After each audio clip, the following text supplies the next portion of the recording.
Hello बच्चों, कैसे हो?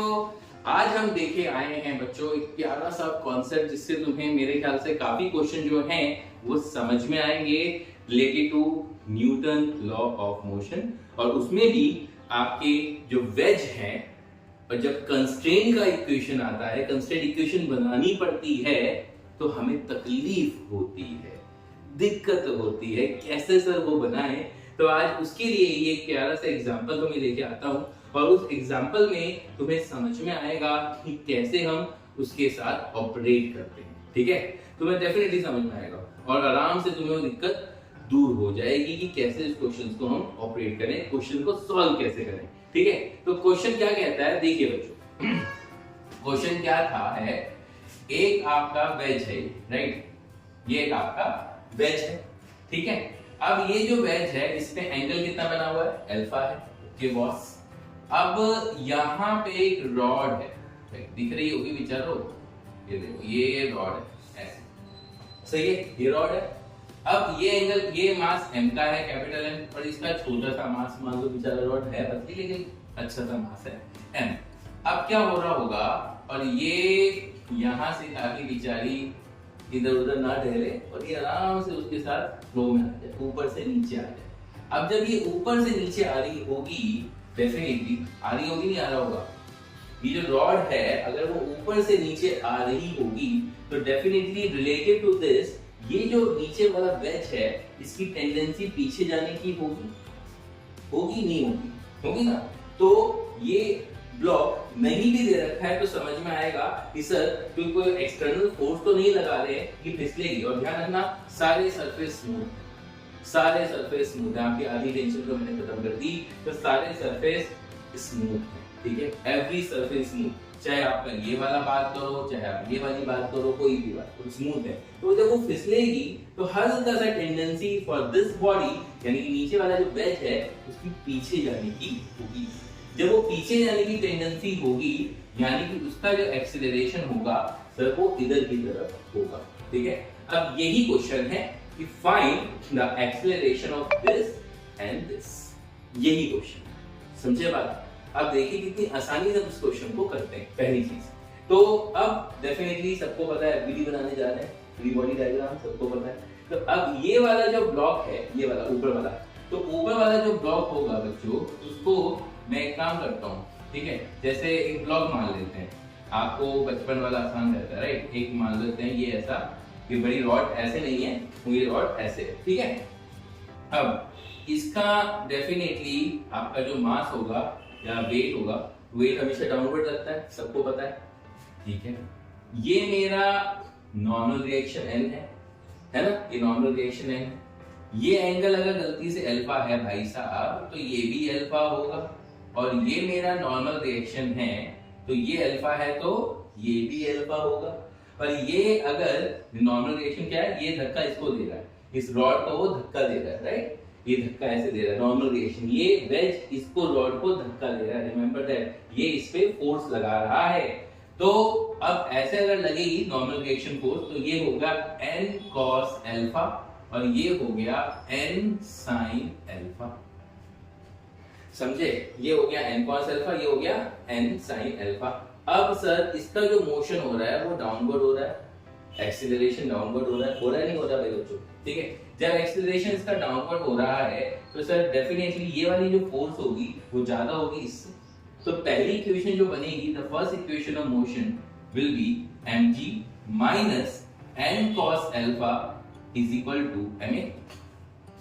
यही होगा सर, बिल्कुल बात सही है, स्मॉल m मास है तो ये आपका वेट लग रहा है डाउनवर्ड, ये नॉर्मल रिएक्शन यानी कि n cos alpha is equal to ma। ये मेरी सर की पहली इक्वेशन हो गई अच्छे बच्चों की तरह, this is my first equation. अब मेरा काम इसमें तो हो गया, अब आ जाते हैं हमारा प्यारा प्यारा वेज। तो इस प्यारे प्यारे वेज में भी अब एक काम करते हैं, लोग अलग से बना देते हैं। ठीक है, ये एक वेज है, ये बॉडी इसके ऊपर रखी थी, अब ये भी तो उसको धक्का दे रही होगी या नहीं दे रही होगी, ये भी तो उसको धक्का दे रही होगी भाई साहब, तो ये भी तो उसकी नॉर्मल रिएक्शन, क्योंकि अगर ये इसको धक्का दे रहा है तो ये भी इसको धक्का देगी, पता है ना, हम खड़े हुए ना धरती, समझ लो, हम वेट डाल रहे हैं धरती पे तो धरती भी हमें इक्वल फोर्स लगा रही है, एक नॉर्मल रिएक्शन फोर्स लगा रही है, तभी हम खड़े हुए। तो ये नॉर्मल रिएक्शन फोर्स अगर हम लगाते हैं, अब अगेन सेम थिंग बच्चों, तो अब ये नॉर्मल रिएक्शन फोर्स इस पे लग रही है, तो कौन कौन सी फोर्सेस लग रही है इस बॉडी पे, ये अल्फा एंगल हो गया, ठीक है। अच्छा सर, अब ये अल्फा है सर, अब क्या होगा, एक सेकंड चेक कर लेते हैं, ये अल्फा हो गया, ये 90 हो गया, ये 90 माइनस अल्फा हो गया, तो ये अल्फा बन जाएगा, राइट, ये अल्फा बन जाएगा। तो ये अल्फा बन गया और ये नॉर्मल रिएक्शन n है, तो इस बार ये n cos अल्फा हो गया और ये n sin अल्फा हो गया। और इट मेक्स सेंस आल्सो, क्योंकि n cos अल्फा अगर ऊपर लग रहा था तो n cos अल्फा डाउनवर्ड लगेगा ही। तो ये n sin अल्फा की वजह से, यानी कि इस पे जो फोर्स लग रही है वो n sin अल्फा लग रही है, जिसकी वजह से इसका एक्सेलरेशन हो रहा है। तो दूसरी इक्वेशन बड़ी हमें आसानी से मिल जाती है, क्योंकि इसका जो वेट है वो डाउनवर्ड है, इसका मोशन इधर की साइड हो रहा है, तो बाकी के forces doesn't make any sense for us, ठीक है अभी के लिए। अच्छा, अब क्या करूंगा sir, what will I do, तो यानी कि n sin alpha is equal to capital M into capital A। ये मेरी दूसरी इक्वेशन होगी। अब बनती है सर तीसरी इक्वेशन के लिए। आप कहोगे सर दो इक्वेशन हमें काफी होती है, बिल्कुल, लेकिन सर जी होती तब पॉसिबल होती है जब हमारा एक्सीलरेशन कॉमन होता है, राइट, दोनों का सेम एक्सीलरेशन होता है। जब कंसीडर करके चलते हैं वो स्प्रिंग वाले कंपाउंड, याद आया, पूरी एक स्ट्रिंग यहां से गया, एक स्ट्रिंग यहां से गया, ये ब्लॉक लगा हुआ है, तो हम common acceleration of a system निकालते हैं। लेकिन यहाँ वाले केस में आपका जो एक्सीलरेशन है वो अलग अलग है, यहाँ पे स्मॉल a है, यहाँ पे कैपिटल A है, मास भी अलग अलग है। तो यहाँ पर अब दोनों में एक रिश्ता जो कहलाता है वो हमें निकालना पड़ेगा, ठीक है। अब वो कैसे निकालेंगे, देखो डायग्राम में, मान लो इसने इस जब वो ऊपर से नीचे आ रहा है बेचारा, तो वर्टिकल डिस्टेंस इसने y कवर किया, ठीक है, और इसने हॉरिजॉन्टल डिस्टेंस डेफिनेटली जब वो इधर खिसकेगा उसने मान लो उसके कॉरेस्पॉन्डिंग x कवर किया। लो सर, यहां से काम बड़ा सस्ता हो जाता है, देखो कैसे। अब tan अल्फा अगर हम बात करें क्या होता है, perpendicular upon base y upon x, सही है। अच्छा, तो अब एक काम कर सकते हैं, व्हाट वी कैन डू, तो y is equal to x tan alpha, relation आ गया, रिश्ता आ गया। अब सर इसको डिफरेंशिएट भी कर देते हैं विद रिस्पेक्ट टू टाइम, कोई दिक्कत तो नहीं है ना, tan अल्फा तो कांस्टेंट ही रहने वाला है, अल्फा थोड़ी चेंज हो रहा। तो dy by dx दो बार डिफरेंशिएट कर दो, dy by dt, तो ये क्या बन जाएगा, ये y किसका डिस्प्लेसमेंट है, इसका, यानी कि स्मॉल a, x किसका है, बड़े वाले ब्लॉक का, तो इसका एक्सीलरेशन हो गया कैपिटल A, और ये बन गया मेरा tan अल्फा। तो small a is equal to capital A tan alpha. ये मेरी तीसरी इक्वेशन बन गई, जो मेरे क्या कहता है, जो रिश्ता जो कहलाता है कंस्ट्रेंट इक्वेशन। यही बोलते हैं लोग जो करते रहते हैं, कंस्ट्रेंट क्या चीज है, जो कहते हैं ना एक ऑब्जेक्ट के बीच में एक दिक्कत पैदा कर रहा है, रुकावट पैदा कर रहा है। आपके वो कंस्ट्रेंट, ये ब्लॉक्स हैं, आपकी बात है ना, ये ब्लॉक्स हैं। जैसे कभी कभी आपके पुलिस की कंस्ट्रेंट्स आएंगी, इक्वेशंस बनानी पड़ती हैं, तो यहाँ पर आपकी वो पॉसिबल नहीं है, तो इसलिए हमें वो इक्वेशन की जरूरत पड़ती है, रिश्ते बनाने की जरूरत पड़ती है, तो रिश्ता बनाया है कुल मिला के। समझ में आ रहा है। चलिए, अब कुछ नहीं बचा मेरे ख्याल से, अब हमें क्वेश्चन को सॉल्व करना है, इक्वेशंस को, और दोनों एक्सीलरेशन चुपचाप अच्छे बच्चों की तरह निकाल देना। जो मेरा मेन काम था, हमारा काम हो गया। अब कैपिटल A की वैल्यू, एक काम करते हैं, स्मॉल a की वैल्यू यहां डाल देते हैं, n cos अल्फा है, ये n sin अल्फा है, या इसको उधर ले जाते हैं, ठीक है। तो n cos अल्फा, भाई साहब सॉल्विंग भी जरूरी है, ऐसा नहीं है, एडवांस वाले क्वेश्चनों में ध्यान रखना, इन चीजों की जरूरत पड़ती है। n cos अल्फा को उधर ले गए, mg को उधर, स्मार्टनेस में भी चाहिए तुम्हारी, डरो मत देख के कितनी इक्वेशन मिली, बाहर से सॉल्व करेंगे। mg माइनस ma और n cos अल्फा हो गया, और n sin alpha is equal to capital M into capital A, ठीक है। ये मेरी पहली इक्वेशन थी, ये मेरी दूसरी इक्वेशन थी। तो 2 डिवाइडेड बाय 1 कर दूं, tan अल्फा दिखता है ना सर, अच्छा दिखता है, तो n से n कट जाएगा, tan alpha is equal to capital M into A upon mg minus m small a। अब स्मॉल a की वैल्यू भी डाल दूं, यही है, कोई दिक्कत तो नहीं, बताओ, small m into a, capital A tan alpha.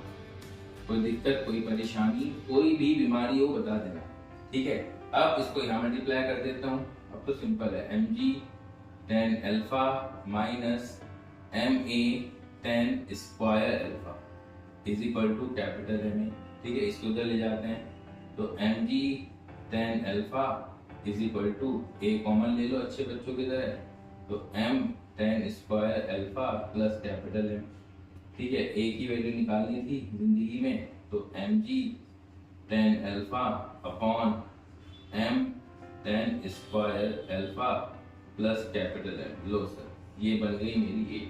ठीक है, ये आपको मैंने जो सिखाया है ना, ये पर्पस मेरा सॉल्यूशन नहीं है, मेरा पर्पस था ये जो तुम्हें सिखाने का मेन लॉजिक था। ठीक है, अच्छा जी, और स्मॉल ए की वैल्यू भी निकल जाएगी सर, कैपिटल ए की वैल्यू डाल दो, एम जी टेन अल्फा अपॉन